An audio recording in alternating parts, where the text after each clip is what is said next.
धन्यवाद उपसभापति जी। हमारी निर्मला सीतारमण जी का नवा बजट है, मोरारजी देसाई से एक बजट कम है, लेकिन पता नहीं क्यों इस बार के बजट में मज़ा नहीं आया।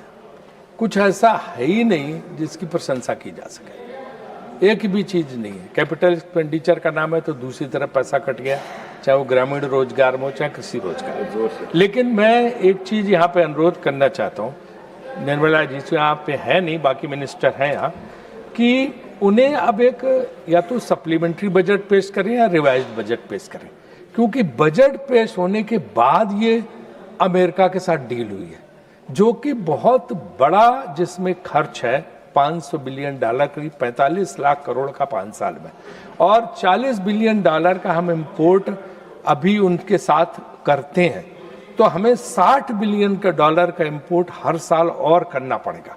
तो ये जब लाखों करोड़ का 45 लाख करोड़ का इतना बड़ा मसला है, तो एक रिवाइज बजट आना चाहिए या सप्लीमेंट्री बजट इसके साथ होना चाहिए कि इस डील के बाद मिला के हम किस जगह पे पहुंचेंगे और बजट का क्या प्रारूप होगा, हमारा जो खर्च है एक्सपेंडिचर वो कहाँ जाएगा, किस हिसाब से।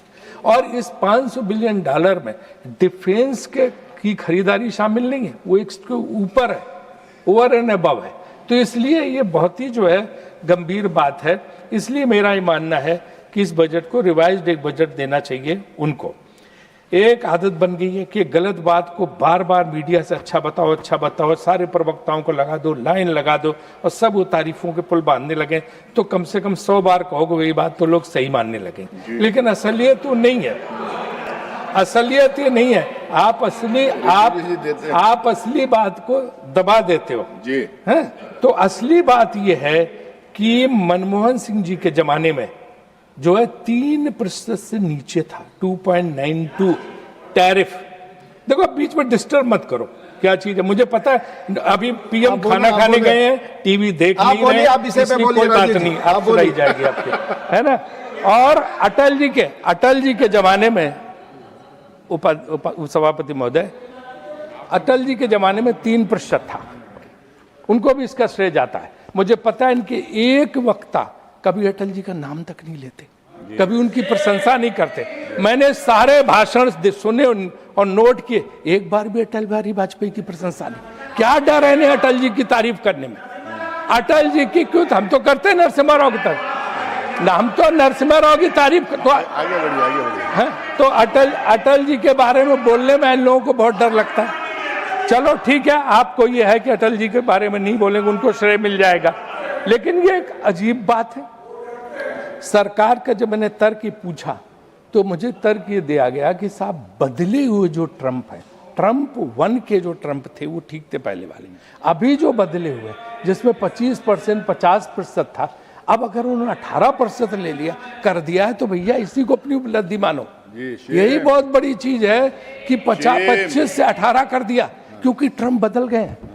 अरे भाई ट्रम्प बदल गए तो आपने पहले ट्रम्प की इतनी जो है, ट्रम्प के साथ इतनी मित्रता, इतना दोस्ताना उनके लिए भाई देखिए, राधा मोहन जी शांत बैठिए ना, आप पीछे शांत बैठिए, आप बोलिए। तो रोकिए सर, इनको ना ब्रिज में रिदम सबसे अनुरोध करते हैं, उधर से बोलते हैं, इधर से बोलते हैं, उधर से। सारे सदस्यों से अनुरोध करता हूं कृपया सर, मैं आपसे कमेंट ना करें प्लीज।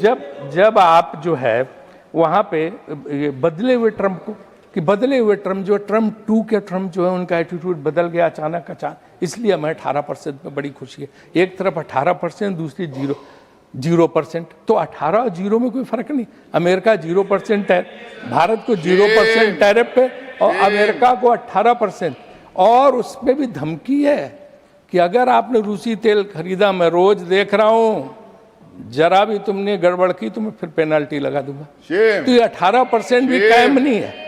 जितने दूसरे नेशंस हैं डेवलप्ड, लाइक इंग्लैंड पे 10%, जापान कोरिया पे 15%, मैं तर्क मान सकता हूँ कि वो जो है डेवलप्ड नेशन का उनका क्राइटेरिया अलग है। और जो है जो सेक्शन जो है 192 के उसमें कुछ एग्जम्पशंस हैं, लेकिन उन चीज़ों के एग्जम्पशंस हैं जो उनको ज़रूरत है। काफ़ी टी पे पहले ही से एग्जम्पशंस थे, उन्होंने दे रखे थे।